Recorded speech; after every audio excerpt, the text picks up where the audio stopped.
Las legiones romanas, aquellas perfectas máquinas de guerra que por más de 1000 años dominaron los campos de batalla de Europa, África y Asia.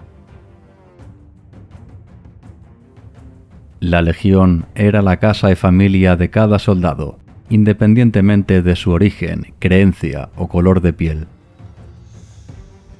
Más de 20 años de servicio, plagados de extenuantes caminatas, cruentas batallas y fríos, muy fríos días de invierno. Todo con el fin de ganarse un ajustado sueldo y tras la jubilación, poder recibir unas tierras como compensación al duro sacrificio ofrecido a mayor gloria de Roma. Esta es la historia de las legiones romanas. No es tarea fácil investigar sobre el origen, vida y extinción de una legión. Muchas desaparecieron tras una deshonrosa derrota y se fusionaron entre sí, la mayoría de las veces, tras la aniquilación de buena parte de los soldados que la conformaban. Hoy repasaremos la trayectoria, gestas y derrotas de la Legión Primera Germánica, un cuerpo de combate que muchos historiadores apuntan que su fundador fue el mismísimo Julio César.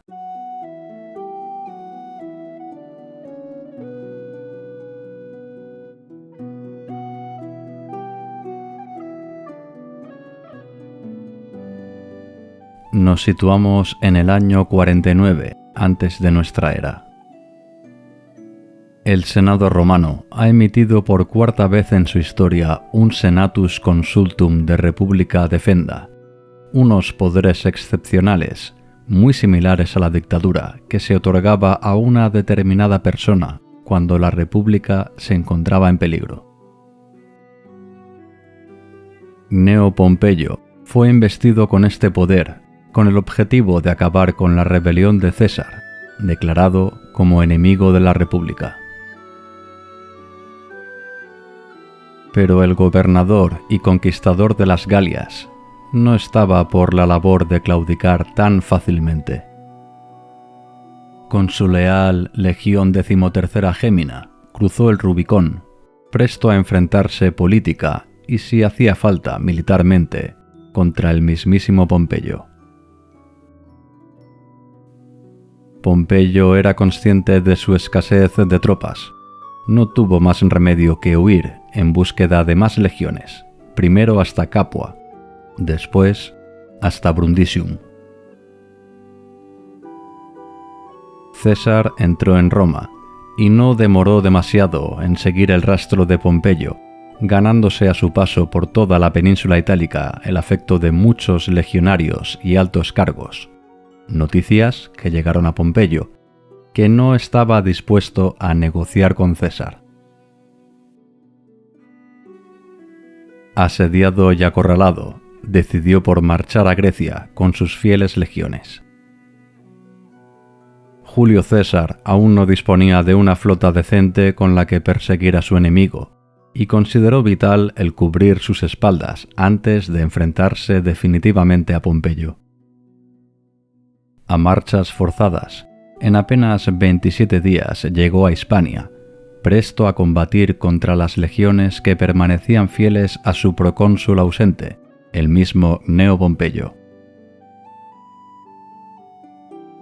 La batalla de Ilerda, cerca de la actual Lérida, se decantó a favor de las fuerzas de Julio César, que ahora sí, una vez con su retaguardia bien cubierta, ya podía marchar a Grecia para por fin enfrentarse con su archirrival, Gneo Pompeyo. Es en este momento, en el año 48 antes de nuestra era, cuando César, conocedor de la crucial batalla que le espera una vez cruce el mar Adriático, necesita de más leales y fieles soldados. La Legión Primera Germánica fue creada en este periodo, pero aún no tenía nombre. Sus hombres necesitaban batirse como unidad en un campo de batalla para poder recibir enseñas y títulos. César ya contaba con 12 legiones, y se jugó el todo por el todo, embarcando a 7 en pleno invierno, dejando el resto a cargo de su leal lugarteniente, Marco Antonio. Los recién reclutados legionarios tuvieron la oportunidad de demostrar su valía en la batalla de Dirraquio, contienda disputada en suelo de la contemporánea Albania. Este choque de fuerzas no fue una batalla en campo abierto, más bien una serie de fuertes encontronazos tácticos entre los hábiles generales César y Pompeyo.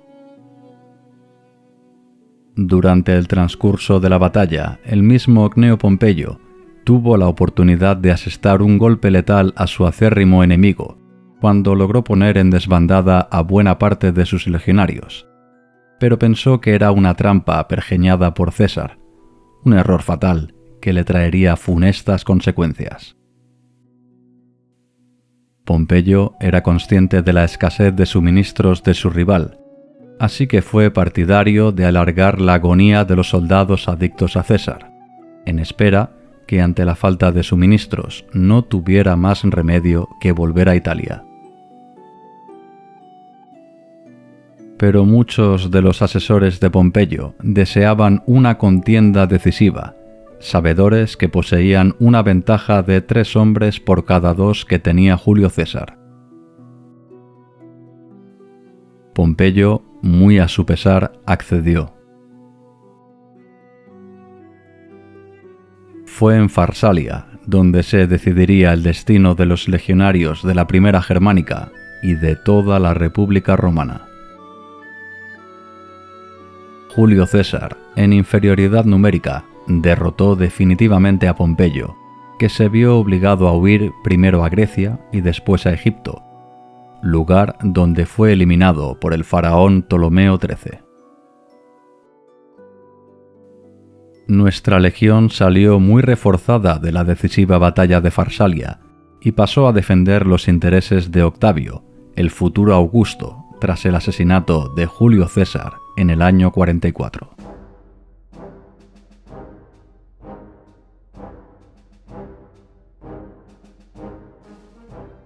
La siguiente batalla donde se tiene constancia que participó la Legión Primera Germánica, aún sin ese nombre, fue en el año 36, en Sicilia, cuando Octavio solicitó los servicios de nuestros legionarios como auxiliares en la cruenta guerra que sostenía con el rebelde general Sexto Pompeyo, hijo del antiguo acérrimo rival de Julio César.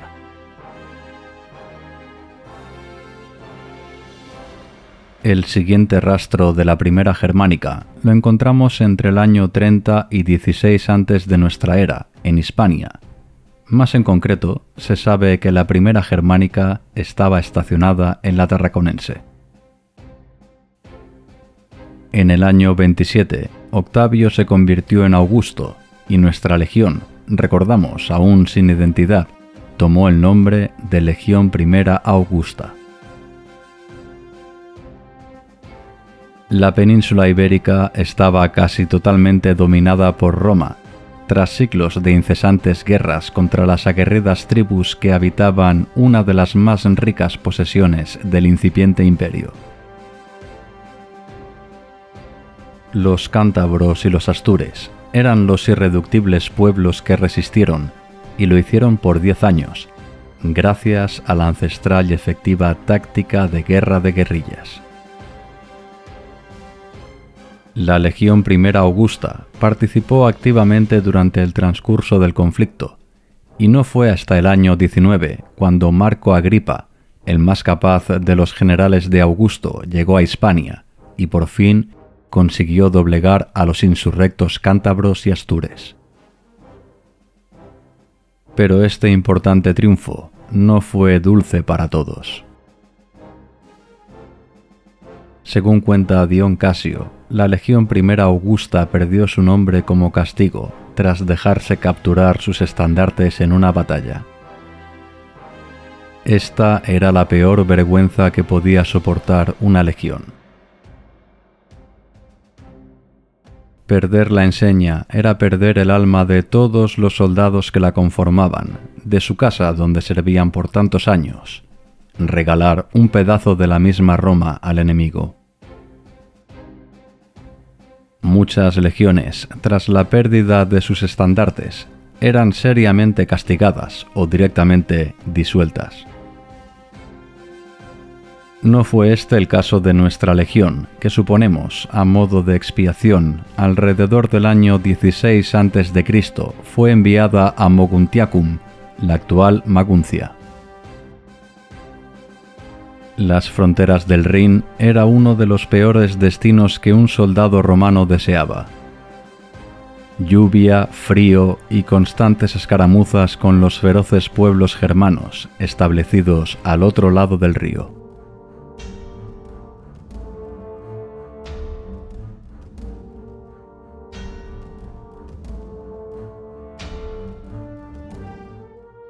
Nuestra legión, otra vez sin nombre debido a la pérdida de su enseña en Hispania, se puso a las órdenes de Nerón Claudio Druso, el muy capaz y aguerrido general que era el favorito de Augusto para sucederle en el cargo.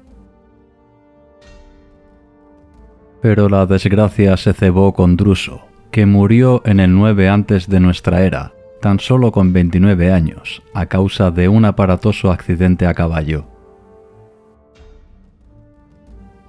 Germania se convirtió en una obsesión para Augusto, el primer emperador, y destinó en esta región 3 de las 28 legiones que el naciente imperio por aquel entonces disponía.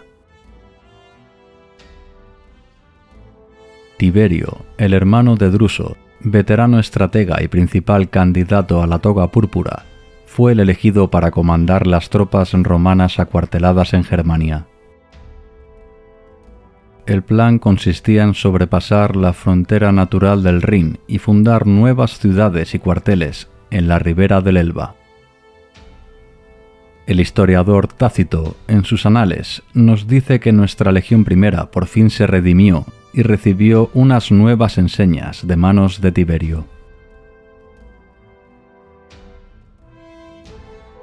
Marbot era el caudillo de los marcomanos y pretendía confederar a todos los pueblos germanos bajo un solo mando. Una vez sometidos los orgullosos longobardos, hermunduros, cimbrios, arudes, semnones y otras tribus, Tiberio ideó una estrategia para acorralar a los rebeldes marcomanos, liderados por Marbot.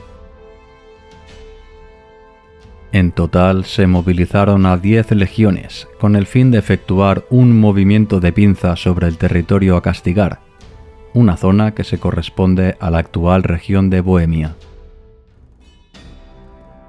La Legión Primera luchó codo con la mítica Quinta Alaudae bajo las órdenes de Lucio Nonio Asprenas, hasta que rodearon a Marbot y sus 75.000 hombres.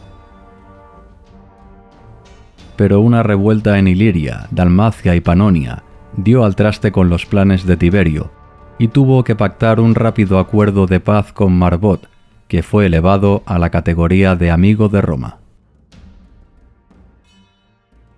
Publio Quintilio Varo fue enviado a Germania con el rango de legatus Augusto pro praetore, y bajo su mandato sucedió la catástrofe de Teutoburgo. Todo pasó un mes de septiembre del año 9 de nuestra era. La Legión Primera Germánica y la Quinta Alaudae se quedaron en Moguntiacum, mientras que las legiones XVII, XIX y XVIII Líbica se disponían a marchar a sus campamentos de invierno, cuando Publio Quintilio Varo fue avisado de una revuelta menor en territorio querusco.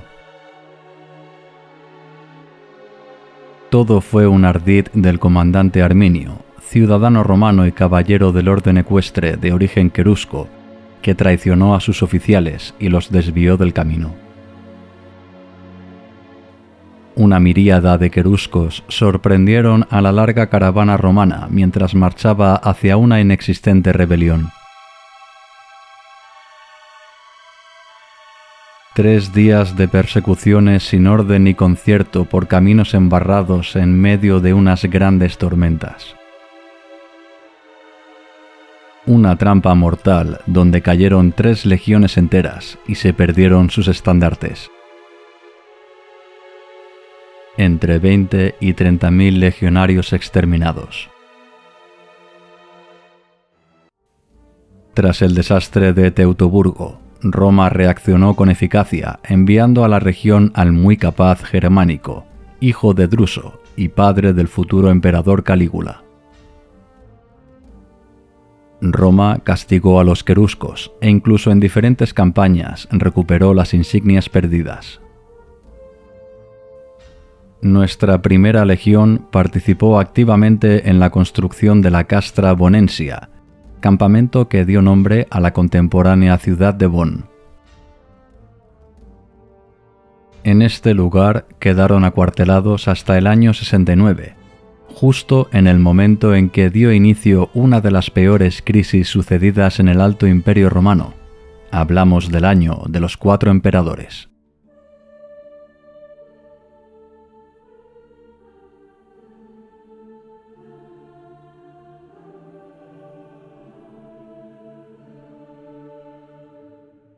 A principios del año 68, Cayo Julio Vindex, el gobernador de la Galia Lugdunensis, se rebeló contra Nerón y solicitó el apoyo de Servio Sulpicio Galba, gobernador de la Tarraconense. La revuelta de Vindex fue aplastada, pero el Senado romano nombró a Galba como emperador en detrimento de Nerón, declarado enemigo público de Roma. El último miembro de la dinastía Julio-Claudia huyó de la ciudad capitolina y solo encontró una salida a su penosa situación: quitarse la vida. Galba aceptó la decisión del Senado, pero para sostener con firmeza la toga púrpura necesitaba el apoyo de cuantas legiones fueran posibles. Nuestra legión primera germánica solo se mantuvo fiel a Lucio Verginio Rufo, cónsul sufecto de la Germania, pero Rufo desestimó tal ofrecimiento, insistiendo en reiteradas ocasiones que él solo aceptaría como emperador a quien el Senado nombrase. Fabio Valente, comandante de la Legión Primera, apostó por Galba, extendiendo su apoyo en todas las legiones acuarteladas a lo largo y ancho del Rin y el Danubio. Finalmente, Galba entró de manera triunfal en Roma un otoño del año 68, pero lo cierto es que tardó pocos meses en granjearse la enemistad de todos. El respetado cónsul en la Germania Superior, Lucio Verginio Rulfo, fue destituido en favor de Marco Ordeonio Flaco, un incompetente y obeso general. Galba además se negó a abonar el oficioso donatium, una suculenta paga extra que regalaba el nuevo emperador de turno con el fin de asegurarse la fidelidad de sus legiones. Cada 1 de enero era tradición realizar un juramento al emperador. Pero ese día de Año Nuevo, la Legión Primera Germánica, en lugar de rendir homenaje a Galba, lanzaron piedras y vejaron las imágenes del anciano emperador. El descontento se extendió por las 7 legiones apostadas en las fronteras del Rin y el Danubio. Aulo Vitelio, gobernador de la Germania Inferior, vio clara su oportunidad y con el apoyo de sus legionarios decidió proclamarse como emperador. Galba apenas sobrevivió 2 semanas del mes de enero del año 69. Fue ejecutado por sus propios soldados. Otón, hombre de confianza de Galba, fue el instigador del magnicidio, sobornando con 1.000.000 de sestercios a los hombres de confianza del depuesto emperador. Las legiones de Dalmacia, Panonia y Mesia, así como las lideradas por Tito Flavio Vespasiano, en un principio apoyaron al nuevo emperador Otón.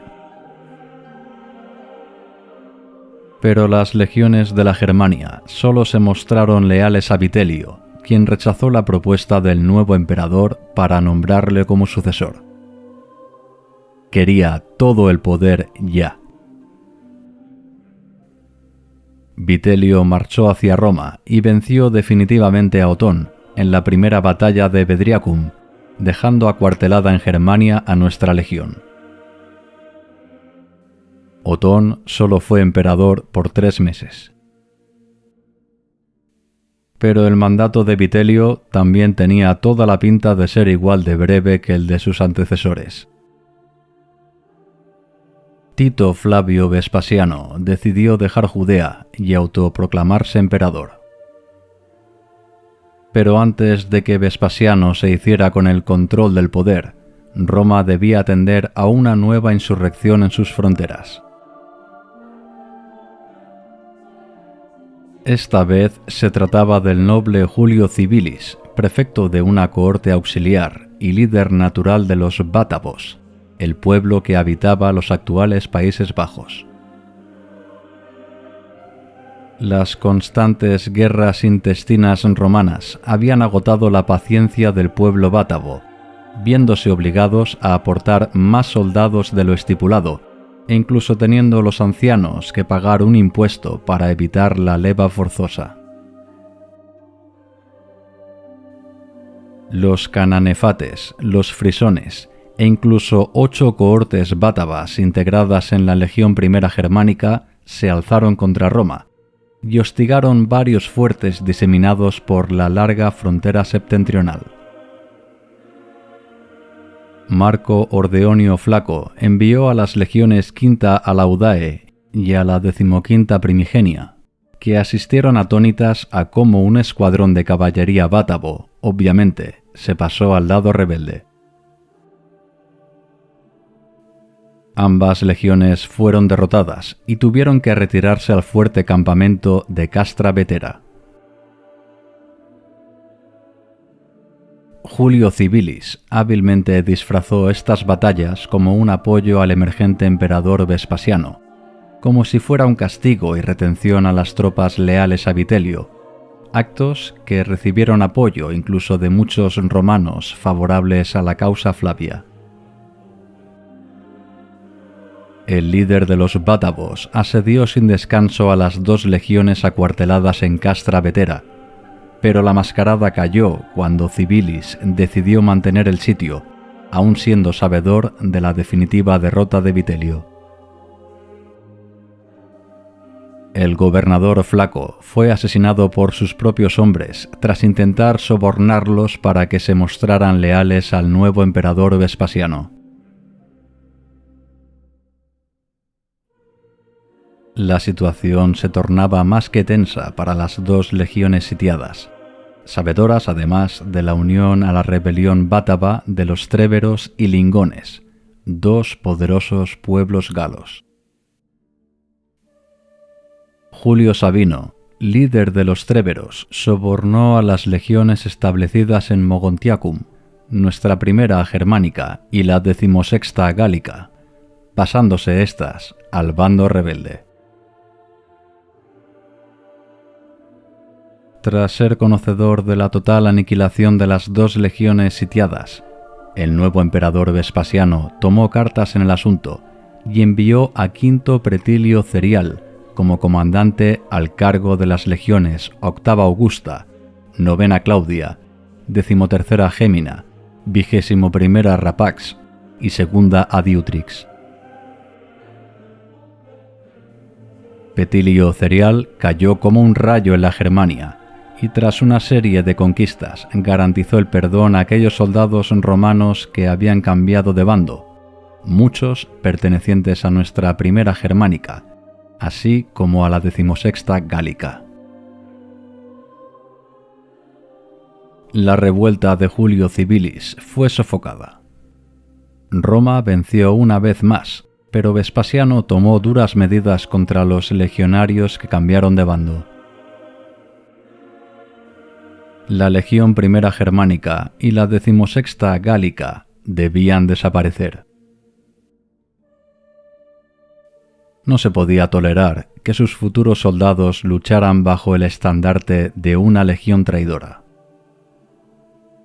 Los supervivientes de la Legión I Germánica fueron integrados en la Séptima de Galba, dando lugar a una nueva legión, la Séptima Gémina, un cuerpo de batalla que continuó luchando en todos los confines del mundo conocido hasta los últimos días del Imperio Romano de Occidente.